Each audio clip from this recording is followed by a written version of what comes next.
Merhabalar. Bugün iPhone 14 Plus'la 14 Pro'nun karşılaştırmasını yapacağım.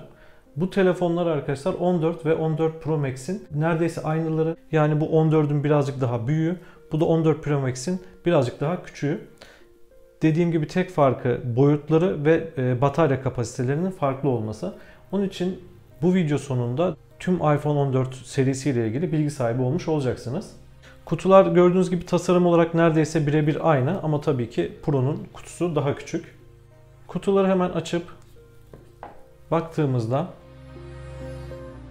ilk dikkatimizi çeken şey iPhone 14 Pro'nun 3 kameraya ve daha büyük lenslere sahip olduğu. Fiziksel özelliklere geçmeden önce biraz fiyatlarından da bahsetmek istiyorum. iPhone 14 Pro'nun 128 GB'lığı 39.999 TL'den, iPhone 14 Plus'ın 128 GB'lığı ise 34.999 TL'den satılıyor şu an Apple'ın kendi sitesinde. Yani fiyatlar arasında 5.000 TL'lik bir fiyat farkı var ve 14 Plus'ın 512 GB'lık versiyonunu tercih ederseniz 42.899 TL, 14 Pro'nun 256 GB'lığı ise 42.599 TL. Yani bunun 512 ile bunun 256'lığı neredeyse aynı fiyatta. Onun için bu telefonun karşılaştırması arada kalan arkadaşlar için yararlı olacaktır diye düşünüyorum. İki telefonun tabii ki en önemli fiziksel farkı ekranları arkadaşlar. 14 Pro'da 6.1 inçlik bir ekrandan bahsederken 14 Plus'ta 6.7 inçlik bir ekrandan bahsediyoruz. İki telefonun ağırlığı neredeyse aynı. 14 Pro küçük olmasına rağmen hatta 3 gram daha ağır. Kenarlardaki çerçevelere baktığımızda ise arkadaşlar 14 Pro'da gördüğünüz gibi daha parlak bir çerçeveyle karşılaşıyoruz. Burada cerrahi sınıf paslanmaz çelik kullanılıyor arkadaşlar. 14 Plus'ta ise havacılık ve uzay endüstrisi standartlarında alüminyum çerçeveyi görüyoruz. 14 Pro'nun çerçeveleri çok daha premium ve daha hoş görünüyor ama parmak izi bıraktığını da söylemek lazım. Arka tarafa geçtiğimizde ise arkadaşlar bu sefer 14 Pro'da daha mat bir arka yüzey, Plus'ta ise daha parlak bir arka yüzey görüyoruz. Bakın burada da tam tersine bir durum söz konusu. 14 Plus temizlik konusunda bu parlaklıktan dolayı bir tık geride kalıyor. Ekran kısmında en büyük fark ise 14 Pro'da dinamik ada olması. 14 Plus'ta ise 13'ten alışık olduğumuz o küçük çentik var. Dinamik adayı kullandıkça daha çok seviyorsunuz ve ekrandaki dinamik ada şu an en yeni ve en iyi iPhone'a sahip olduğunuzu gösteriyor aynı zamanda. Bu kimileri için çok önemli bir durum olabiliyor. Ekranlar aslında bazı özellikler açısından birebir aynı. İkisinde de Super Retina ekran var. Fakat Pro modellerde ekran parlaklığı 1000 nit, diğerinde ise 800 nit olarak verilmiş. Ve Pro modellerde bu değer 2000 nite kadar çıkabiliyor. Yani güneş altında hissedilebilir sonuçlar doğuracaktır. Ayrıca Pro modellerde her zaman açık ekran var. Yani kapattığımızda bu karanlık kalırken Pro modellerde bu ekranla karşılaşıyoruz. Yine en önemli özelliklerden birisi Pro modellerde arkadaşlar 120 Hz'e kadar çıkabilen ProMotion teknolojisi bir ekran var. Ekranın yenileme hızı 10 ile 120 Hz arasında değişiyor. 14 Plus modelinde ise 60 Hz'lik standart bir yenileme hızı var. Bu kullanımda özellikle 120 Hz'lik bir ekrandan geçiş yapacaksanız çeşitli takılmalar varmış gibi hissetmenize neden olabilir. İşlemci kısmına baktığımızda Pro ailesi A16 Bionic işlemciyle geliyor. 14 ve 14 Plus'la yenilenmiş A15 işlemciyle geliyor. Bu tabii ki performans anlamında Pro'ları öne çıkarıyor ama A15 işlemcinin de şu anı bırakın uzun yıllar daha yavaşlanmadan kullanılacak harika bir işlemci olduğunu söylememiz lazım. Buradaki bahsettiğim yavaşlık hissi tamamen 120 Hz ve 60 Hz ekranla alakalı. Pil ömrü konusunda ise arkadaşlar tabii ki Plus Pro'ya göre çok daha avantajlı. Apple hatta bunun şimdiye kadarki en uzun pil ömrüne sahip iPhone olduğunu söylüyor. Ama burada da tabii Pro'nun bir günü tamamlamadığı gibi bir durum söz konusu değil. Çok yoğun bir günde belki Pro'nun daha erken vakitte şarjı bitebilir ama Plus her türlü günü tamamlayacaktır diye düşünüyorum. Kamera kısmına baktığımızda tabii ki bariz fark Pro ailesinde 3, 14 ve 14 Plus'ta ise 12 kamera olması.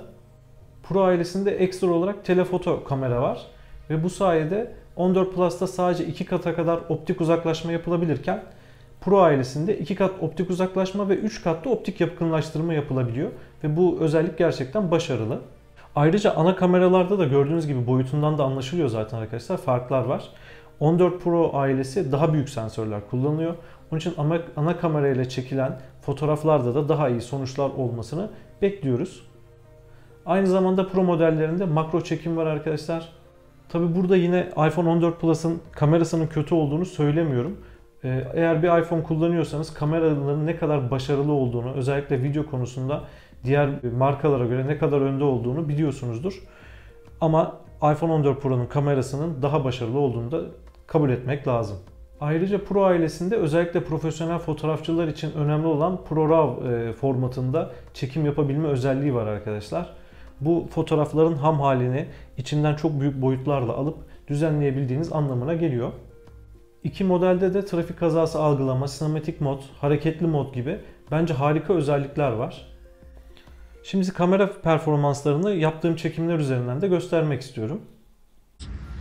Şu an iki telefonun arka kameradaki video performansına bakıyorsunuz. Gördüğünüz gibi ikisinde de zaten optik imaj sabitleyici var. Ve onun için hareketler gayet iyi. Ama dikkatli baktığımızda tabii ki Pro'dakinin bir tık daha başarılı olduğunu görebiliyoruz. Şu anda iki telefonun arkadaşlar ön kameradaki video performansını görebiliyorsunuz. Gördüğünüz gibi Pro'da renkler çok daha güzel ve yüzümde de bir yumuşatma var gibi. Ama ikisinin de gerçekten başarılı olduğunu söyleyebiliriz. Bu gördüğünüz fotoğraflarda da daha iyi belirlemek biraz zor ama keskinlik olarak bakarsanız Pro kısmı birazcık daha başarılı gibi. Bu fotoğraflarda ise makro çekim modu sayesinde 14 Pro bariz şekilde daha iyi. Gördüğünüz gibi detaylar çok daha başarılı.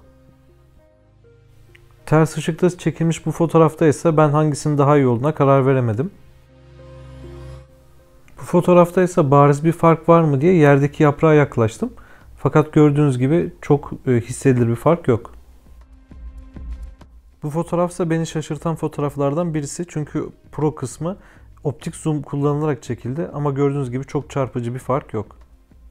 Şu anda iki telefonun da hareket sabitleyicisini açtım arkadaşlar ve birazcık koşar adımlarla yürümeye başladım.